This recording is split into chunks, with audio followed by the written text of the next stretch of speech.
uvuze ngo nibitangaje benshi baguseka. Gute abasirikare ba Leta Zunze Ubumwe za Amerika bagera kuri 2 bapfira icyarimwe maze abandi bagakomereka bakaba za casualties zikomeye cyane bitewe n'ibitero bidasanzwe vya Iran. Iran ikomeje guhangana na Leta Zunze Ubumwe za Amerika mu kigobe cya Perse n'ubundi yaroshye ibisasu bya misile balistique kugo bya gisirikare bya Leta Zunze Ubumwe za Amerika.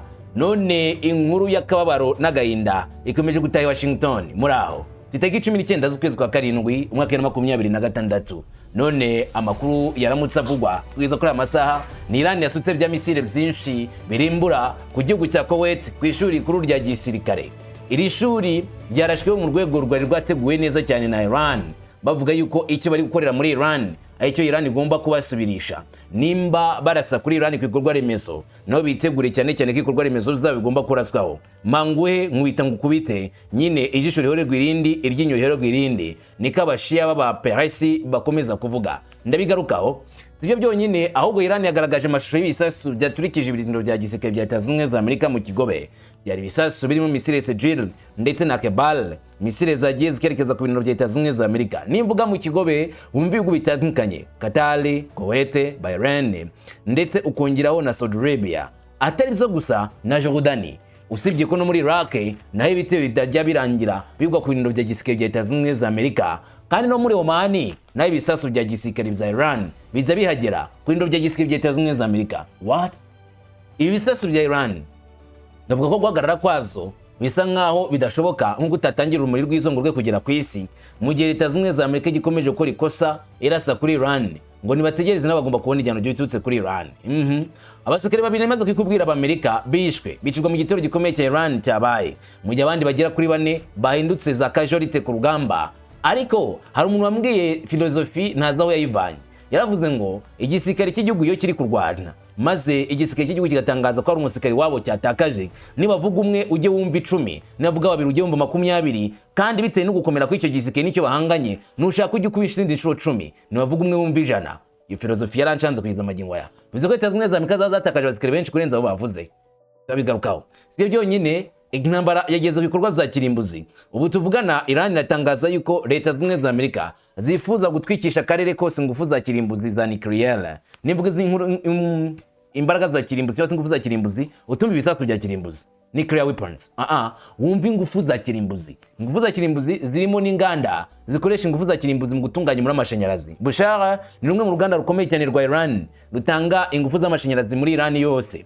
Leta Zunze Ubumwe za Amerika zirwatakishije drone ya MQ-9 Reaper, maze Iran ihangana n'iyi drone ya MQ-9 Reaper bayirasaho baranayimanura hafi y'ibirindiro bya gisirikare bya Leta Iran ndetse na hafi y'iki kigo nyine cya kirimbuzi cya Iran. Iran itangaza ko nimba ari gutya Amerika itangiye kurwana ishaka kwibasira ibigo bikomeye cyane nk'ibyo bya kirimbuzi, biraza gutera igihombo gikomeye atari kuri Iran gusa ahubwo no kuri Amerika, kuko Iran neraza kwibasira ibikorwa remezo nk'ibyo ngibyo mu bihugu z'Abarabu. Muri make Iran ikubwa Leta Zunze Ubumwe za Amerika ngo muri kuduhombya, ariko mugiye guhombya na bene wanyu inshuti zanyu, natwe turaza kuzibasira. Waretse byose nkaza nkabikubwira kamwe ku kandi kuri kuvugwa mpereye ruhande duhere ku mirongo imbere ku rugamba tukabijyamo tukasesengura kamwe ku kandi ku byavuzwe.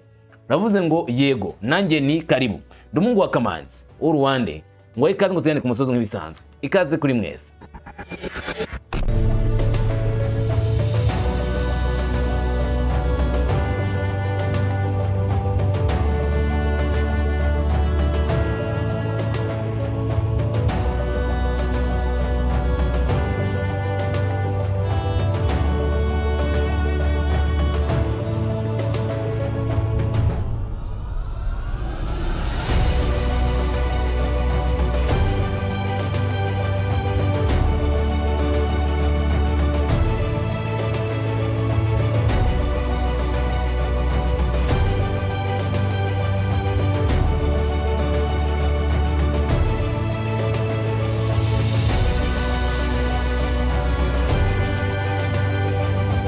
Ngareka tubijyemo duhere ku mirongo y'imbere ku rugamba, ariko nanyemereye mpere muri Kuwait.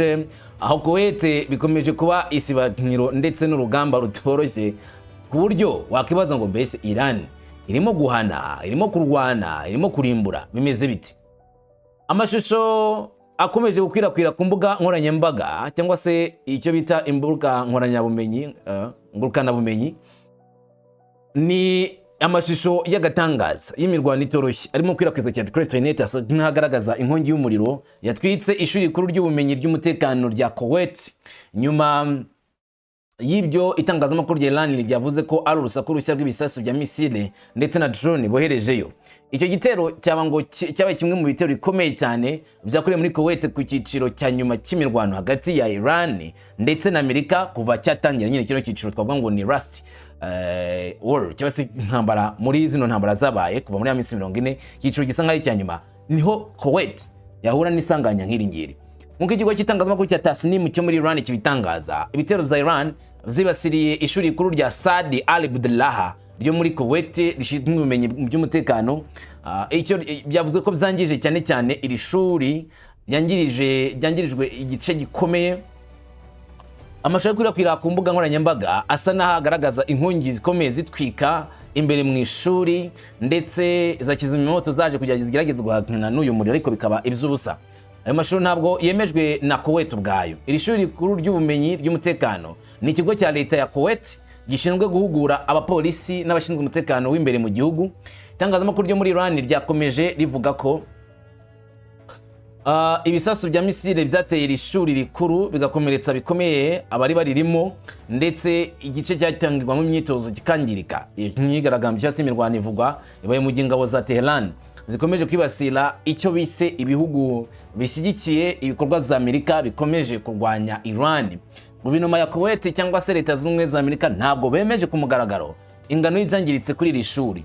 Iki gitero cyatangajwe gikurikira iminsi y'impaka zikomeje kwiyongera hagati ya Washington na Tehran mu kigobe, aho ibisasu bya misile, ibitero bya drone n'ibikorwa bya gisirikare byagiye bikwirakwira mu bihugu byinshi byo muri kano karere nyine ku Burasirazuba hagati, kandi bikangiza ibikorwa remezo bitari bikeya. Umubare munini w'ingabo z'abanyamerika zakomeje gukora ibishoboka byose kugira ngo zikomeze gushimangira ubudasa bwazo mu mazi yo muri kara karere, bashyiramo icyitwa blockade, gukumira leta ya Iran kugira ngo amato atwaye ibicuruzwa ajya muri Irani cyangwa se amato azanye petroli cyangwa avana petroli muri Irani atavayo. Ikindi kandi bakomeza no kugaragaza ko leta z'ubumwe za Amerika ari igihugu cy'igikomerezwa kidashobora gupfa gusuzugurwa na Irani ngo bibagwe amahoro. Ibyo byose bigakorwa ku bushake cyangwa se gakorwa Amerika ishaka kwihimura cyangwa se ishaka kugaragaza neza cyane ko Iran itazigera ifunga umuhora Hormuz ngo maze biyigwa amahoro. Gusa ariko bamwe agashimangira cyane cyane ko bino bikorwa za leta z'ubumwe za Amerika byarenze icyo umuntu yavuga yuko ari cyari kitegerejwe cyangwa se icyari cyagombaga kwitegwa ko gishobora kubaho. Uti gute? Nyuma yuko leta zunze ubumwe za Amerika zikoze igitero gikomeye cyane kuri Iran ikagaragaza neza ko nayo itishimye cyane ibikorwa, yagerageje Iran kuzana ibisasu byinshi cyane kuri leta zunze ubumwe za Amerika ku bigo byabo bya gisirikare muri kara karere, ari nako yongera ibikorwa by'imikorere muri iziriya nzira, ndetse ari nako ishushanya uburyo bwo kugaba ibitero muri kara karere, byongeye guteza igihombo gikomeye hagati ya leta zunze ubumwe za Amerika ndetse na Iran, kuko buri ruhande rwose ruhomba, ruhande rwose ruhomba abasirikari, ruhande rwose ruhomba ibikoresho. Ibyo ngibyo benshi bakemeza yuko byagiye biba inshuro nyinshi, bitari rimwe bitari kabiri. Gusa Iran gakomeza kwihagarara ivuga ko leta z'ubumwe za Amerika ariyo gashoza ntambara kandi ikwiriye kuryozwa ibyo bibazo byose bikomeje kwibasira akarere. Tuveho nka gatoya, Iran yagaragaje amashusho yagaragaza ibitero byabo za misile ballistic byasiriye ibigo bya leta z'ubumwe za Amerika. Ni ibitero bavuga ngo ibitero bidasanzwe, ibitero byica, ibitero birimbura hifashishijwe misile ballistic za Iraq. Nkuko amashusho akomeje kwirakwira kuri les sociaux ku mbuga nkoranyambaga, umuriro mwinshi cyane wagaragaye uturikira nanone mu kirere mu ijoro ryakeye. Zigazwa byagurutse mu mpande nyinshi za fragment. Amashusho mashya arimo kwirakwizwa kuri internet avuga ko igihe nyakibi ibisasu bya Iran byahanukiye ku bintu bya gisirikare bya Amerika bifitanye isano na Amerika nyine muri Yorodaniya, cyari igihe cyateguwe neza na Iran. Amashusho asa nkaho yerekana igitero cy'umurabyo gikurikirwa n'iturika rihambaye ndetse n'inkongi y'umuriro. Ukuri kw'aya mashusho ni kwemejwe ku giti cya Yorodaniya cyangwa se Amerika, ariko bije mu gihe Pentagon yemeza kimwe mu bitero bikomeye cyane byagabwe ku ngabo z'Abanyamerika mu ntambara iheruka kuba hagati yabo na Iran. Iran ikomeje kwibasira ku rwego rudasanzwe. Rero muri Yorodani bivuga yuko hagabwe igitero gikomeye cyane kandi kibasiriye iki kigo ku rwego rudasanzwe, bikaba byongeye gutera igikomere gikomeye.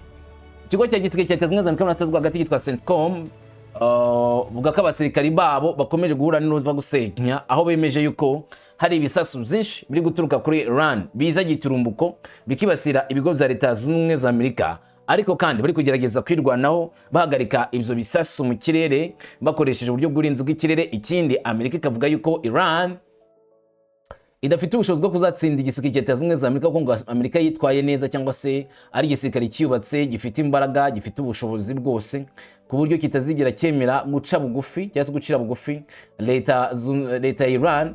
Ikindi kandi bagaragaza ko Leta Zunze Ubumwe za Amerika zashyizeho uburyo bwiza cyane bwo gukurikirana ibitero byose bya Iran ndetse no kuba babihagarika mu buryo bwihuse.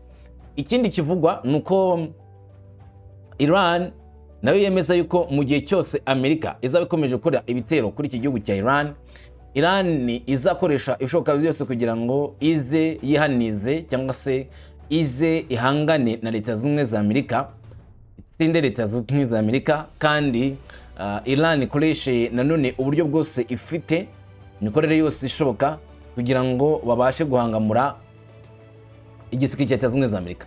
Gusa muri bino bitero bivugwa byakozwe na Iran ku bigo bya Leta Zunze Ubumwe za Amerika muri Yorodani, bivuga yuko ngo haba harimo na za drone zo mu bwoko bwa Golan zikomeje gukora ibitero biremereye cyane.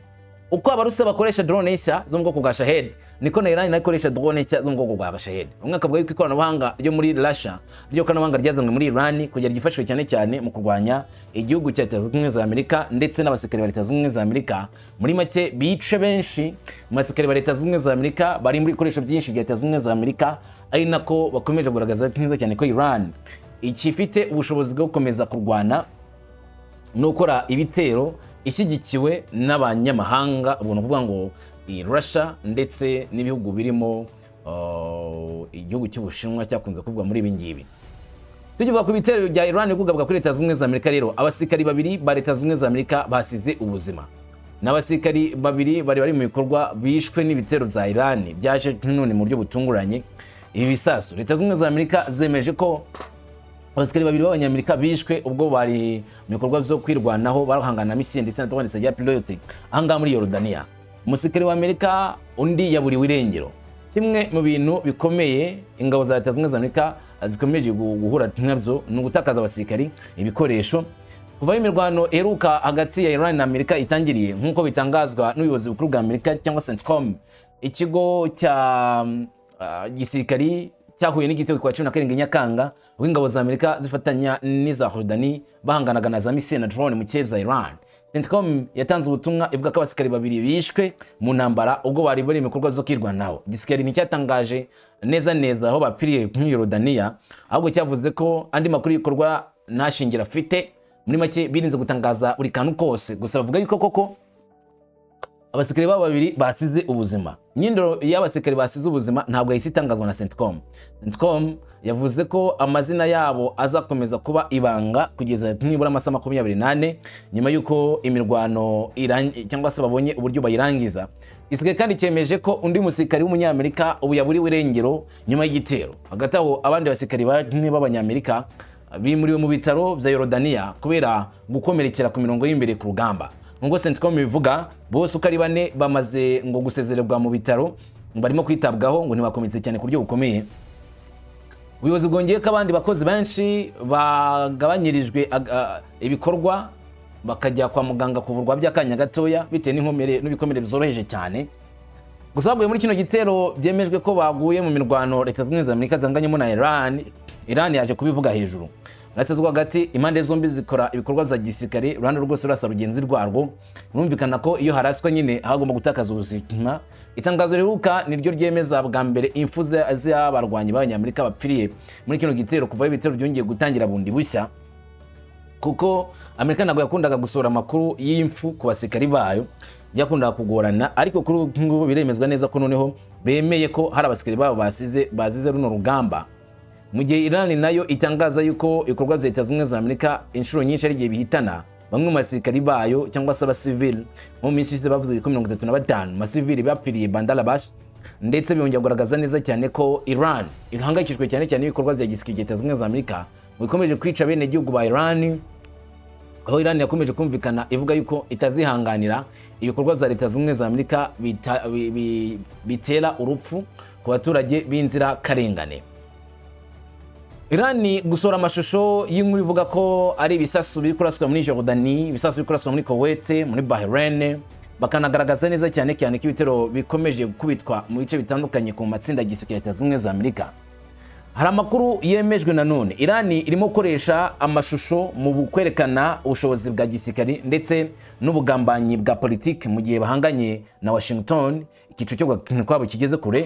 Amashusho yashyizwe agaragara n'ingabo zishinzwe Impinduramatwara mu kirere zagaragaje ibisasu byinshi bya misile na drone bituruka ahantu hatandukanye muri Iran. Nk'uko itangazamakuru rya leta ya Iran bivuga, ibitero byari bimwe mu bikorwa bya nyuma bya gisirikare bya Tehran mu kwibasira ibintu by'abanyamerika muri Burasirazuba bwo hagati. Iran ikavuga ko ibitero byagabwe ku mitungo ya gisirikare ifite isano na Amerika muri Bahrain, Yorodaniya, Kuwait. Itangazamakuru ryo muri Iran ryavuze kandi ko ikigo cy'amashanyarazi n'amazi cyarashwe mu gihe cy'ibikorwa. Ibisasu byinshi byagaragaye ko byari biriho amafoto y'abayobozi ba Iran bishwe, harimo n'amashusho itangazamakuru rya Iran ryagaragaje ko ari umuyobozi w'ikirenga Ayatollah Khamenei washyizwe ku bisasu pankarite z'ibyo bikoresho bya misile byari bigiye koherezwa muri biriya bihugu bifite ibirindo bya Leta Zunze za Amerika. Muri make basa nk'aho bari kubahorera. Abasesenguzi gisirikare bavuga ko inyinshi muri izi misile zigaragaza amashusho nk'ari ibisasu byo mu bwoko bwa ballistic.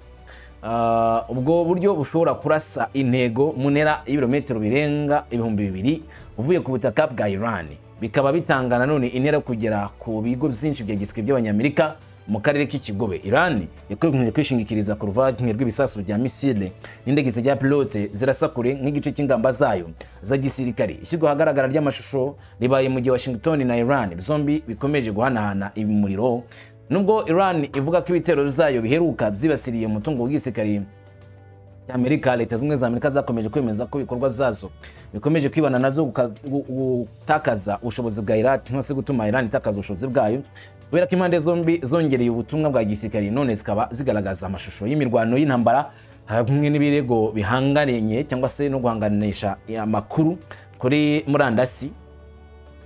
Amerika nayo igicishamo ikagaragaza bimwe mu bisasu yakoresheje irasa kuri Iran, nko kugaragaza neza ko bafite ubushobozi bwo kurasa kuri Iran mu buryo bwuzuye, ndetse no kugaragaza neza ko Iran bashobora guhangana nayo hasi hejuru, nko kuyica intege, kuyirimbura ndetse n'ibindi. Bikaba byongera kugaragaza neza urwego Iran igaragazamo ibikorwa zabo bya gisirikari bakomeza guhangana na Leta Zunze Ubumwe za Amerika, mu gihe Amerika nayo ivuga ngo turi mu bikorwa byo kwerekana neza imbaraga zacu duhanganye na leta ya Iran, igakomeza gutera imvururu zidahagarara ahubwo zikomeza kuba nyinshi mu karere ndetse no gutera byinshi. Urusaku rw'impuruza guhangana na misile Burasirazuba bwo hagati nibyo bikomeje, mu gihe Yorodaniya ikomeje guhangana nazo. Ibihugu byinshi bikomeje nabyo gukora ibikorwa. Amasaha ashize Yorodaniya ivuze ko imaze kurasa ibisasu 10 bya misile nyuma ko byinjiye mu kirere cy'ubwami bwa Yorodaniya. Nk'uko AFP bivuga, igisirikare cya Yorodaniya cyabivuze mu itangazo ryayo, aho bagize bati systeme zo kurinda ikirere zafashe ibisasu 10 bya Iran byari byinjiye mu kirere cya Yorodaniya kandi byari byerekeje ku butaka bw'ubwami, byafashwe biraraswa birasenywa nk'uko byavuze. Nyuma yaho Donald Trump atangaje ko guhagarika imirwano na Iran byarangiye, Washington na Iran bizagiye bitangira noneho kurasana buri munsi. Ubuyobozi bukuru bwa Amerika bwavuze mu gitondo cyo ku wa gatandatu k'ijoro ryari ryakeye ry'ijoro rya 7 kandi ko rakomeza no k'ijoro rya 8 aryo ryagejeje uyu munsi tariki 19 z'ukwezi kwa 7, ibitero bitoroshye birimo guhangana n'impande zombi nyine barimo gusekurana. Amasaha ya saa 6 z'ijoro ubuyobozi bukuru bwa Amerika bwagabye ibitero by'indege ku biraro mu majyepfo ya Iran, bihitana abantu 7 nk'uko itangazamakuru rya Iran bivuga. Ibitero byibasiye Bandar Khamenei, mujyi uri ku nkombe za Iran, muhora wa Hormuz. Iran yasubije ibitero ku birindo nanone bya gisirikare by'abanyamerika muri Yorodaniya, Kuwait, Bahrain ndetse na Qatar, nk'uko raporo ya Associated Press bivuga. Kuwait yavuze kwa gatandatu ko yari irimo gufata ibisasu bya Iraq n'indege zijya pilote, gusa bongeye gutungurwa n'ibindi bisasu byinshi bituruka kuri Irani n'izo drone ziza zibibasira. Dukomeje amakuru ari kuvugwa, Amerika biremezwa ko yatangiye kurasa ku bigo bya kirimbuzi bya Iran. Icyo Iran ivuga yuko ubungubu intambara itangiye kujya ku bikorwa za kirimbuzi, kandi ibyo bikaba biteye impungenge zikomeye cyane kuko Iran yemeza neza ko ibikorwa nk'ibyo ngibyo nta kindi bivuze usibye no kugeza intambara ku rundi rwego ndetse no gutuma abantu benshi bashobora guhura n'isanganya ry'ibi bitero. Intambara ya Iran gufata indi ntera. Mu mvugo itangaje, ingabo z'Intambara za Iran ya IRGC zavuze ko zarashe indege y'intambara ya Amerika itagira pilote mu mujyi wa Bushehr uri mu majyepfo y'ikibaya. IRGC yavuze ko ingabo zirwanira mu mazi zarashe indege itagira umudereva ya MQ-9 Reaper yakozwe na Leta Zunze Ubumwe za Amerika ikoresheje system nshya yo kurinda ikirere, ndavuga Iran, kugira ngo hanure iyi MQ-9 Reaper. MQ-9 Reaper rimwe na rimwe yitwa Predator B. Bavuga ko ari indege igenda mu kirere idafite umushoferi kandi imara igihe kirekire cyane mu kirere. Yagenewe gushyira mu bikorwa intego zijyanye n'igihe mu buryo buhoraho kandi bunoze, no gusenya cyangwa se guhagarika intego bayoherezeho buri make irarimbura. Bushehr si umujyi usanzwe nk'indi mijyi yose, ahubwo wavuga ko ariho hari uruganda rukora ingufu za kirimbuzi rwonyine muri Iran, kandi ruri hafi y'ibigo bikomeye cyane bya gisirikari ndetse n'ingufu za kirimbuzi zikomeye cyane muri iki gihugu. Iherereye nko milimetero 17 mu majyepfo y'umujyi wa Bushehr. Iyi nyubako ifite ubuso bwa kilometero kare 2.5, irimo inyubako z'ingufu zikora ibikoresho bya rectal, imiyoboro y'amazi akonje ihujwe n'inyanja, amazu ahurizwamo ingufu, kandi hakirwa ibikorwa biremereye cyane byo gutanga umuriro w'amashanyarazi. Ahantu niho hari icyuma gitanga ingufu za megawatt 1000. Ahantu hari inyubako ebyiri z'ingufu zikora imwe mu ngufu zitangaje cyane muri Iran, kandi bishoboka cyane cyane ko hari ingwana bitswe ingufu za uranium nkuko bitangazwa n'ikigo mpuzamahanga gishinzwe ingufu za atomic IAEA. Bushehr ifite ubushobozi bw'amashanyarazi bungana na megawatt 915 zegereye 1000. Igitero cyo muri Nyakanga ntabwo cyari cyambere cyabaye, cyangwa se ntabwo cyambere kibaye ku hafi y'uruganda rwa Bushehr. Mwaka wa 2026 raporo z'ibikorwa bya IAEA zatanzwe n'urwego rushinzwe kugenzura kirimbuzi muri Iran zanditse byabaye byinshi, birimo ibisasu byahagabwe kuri izo nyubako ku ruganda ku ya 24 Werurwe na 27 Werurwe na saa 4 za mu gitondo ku ya 28 Werurwe, ndetse n'ikindi cyabaye hafi y'iyi nzira mu gace gakikije iki cyerekezo ku ya 4 Mata. Muri iki kibazo abatetsi ba Iran bavuze ko icyuma gitera imbaraga cyakomeje gukora nkuko bisanzwe, ndavuga reactor, kandi ko nta byangiritse cyane zagaragaye. IAEA yakomeje gushimangira ko ibikoresho bya kirimbuzi bitagomba kwibasirwa n'ibitero by'intwaro kubera ingaruka zishobora kugerwaho ku bantu, ibidukikije ndetse yewe n'umutekano w'ibinyabutabire mu karere. Ariko ibitero bisa byateye ubwoba ko intambara ishobora kwinjira mu mutima w'intwaro za kirimbuzi za Iran.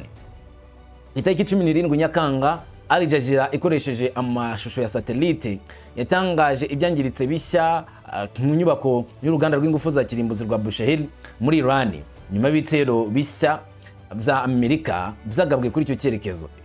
Bageranya amashusho ya satellite Sentinel-2 yafashwe nanone mbere itariki 7 Nyakanga, n'iyafashwe itariki 12 Nyakanga, yerekana ibisa nkaho ari yangirika rikomeye cyane ku nyubako ya Bushehr, hamwe n'ahandi hantu hagaragara ko hari intego ikomeye cyane.